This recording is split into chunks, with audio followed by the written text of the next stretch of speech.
최근 들어 생명체의 형태는 물론이고 인간의 행동이나 심리까지 진화생물학으로 설명하려는 시도가 활발히 이루어지고 있다. 유전공학과 뇌과학의 연구 성과들은 이런 시도가 합당하다는 점을 강력하게 뒷받침한다. 대부분의 종교는 양자택일의 기로에 서게 되었다. 과학의 연구 성과를 수용하면서 기존의 세계관을 수정하든지 과학과 대립하면서 근근히 명맥을 유지하는 것이다. 그러나 불교만은 예외다. 불교는 계시의 종교가 아니라 깨달음의 종교이며 외부에서 주어진 복음화가 아니라 부처님에 의해 발견된 진리로 현대과학과 방법론을 같이 한다. 또 뇌과학에서는 자아의 실체를 인정하지 않는다는 점에서 불교의 무아설에 근접하고 있다. 행동의 주체로서의 자아가 있다는 착각은 뇌의 전두엽에서 형성되고 몸으로서의 내가 있다는 착각은 부정엽의 쇠기전소엽에서 유래한다. 이렇게 자아는 뇌에 형성된 신경회로에서 만들어낸 것이지 실제하는 것이 아니다. 오늘은 진화생물학에서 붓다의 진리를 발견하는 책, 눈으로 듣고 귀로 읽는 붓다의 과학 이야기에 대해 이야기해보겠다.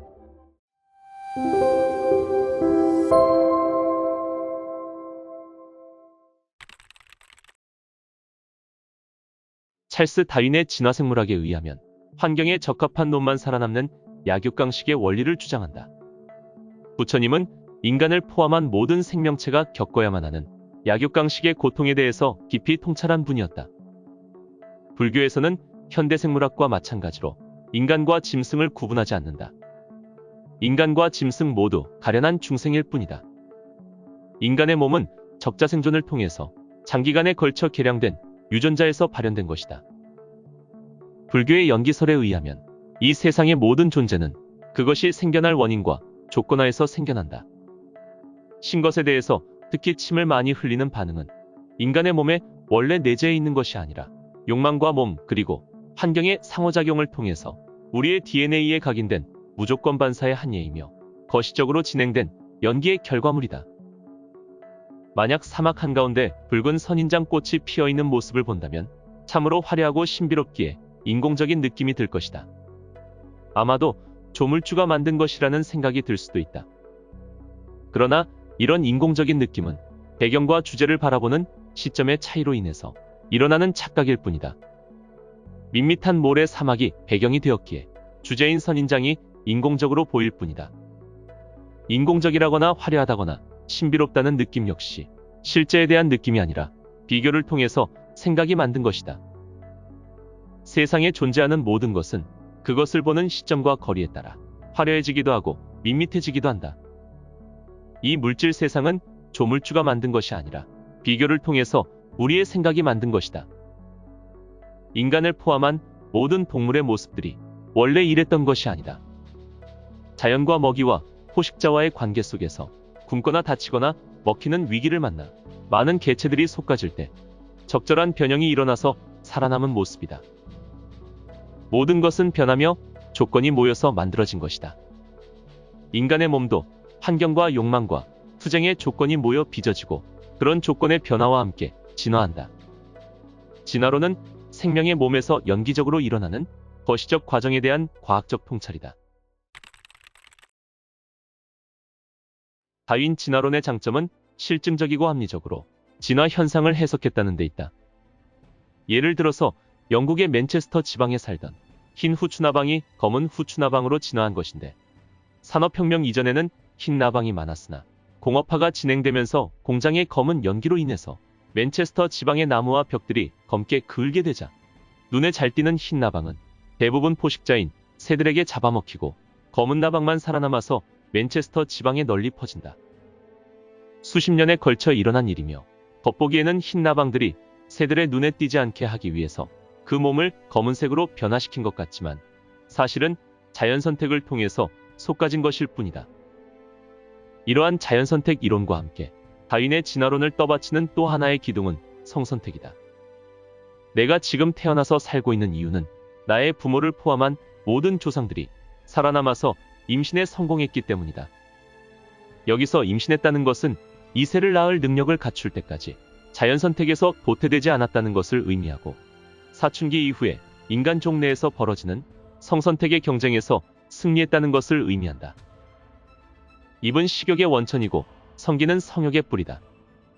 나의 몸이 여기에 이렇게 존재하는 이유는 식욕에서 입으로 이어지는 자연선택과 성욕에서 성기로 이어지는 성선택의 길에서 나의 조상들이 모두 성공했기 때문이었다. 이런 나의 조상들로부터 유전자를 물려받은 우리의 마음속에는 강력한 식욕과 음욕이 도사리고 있다.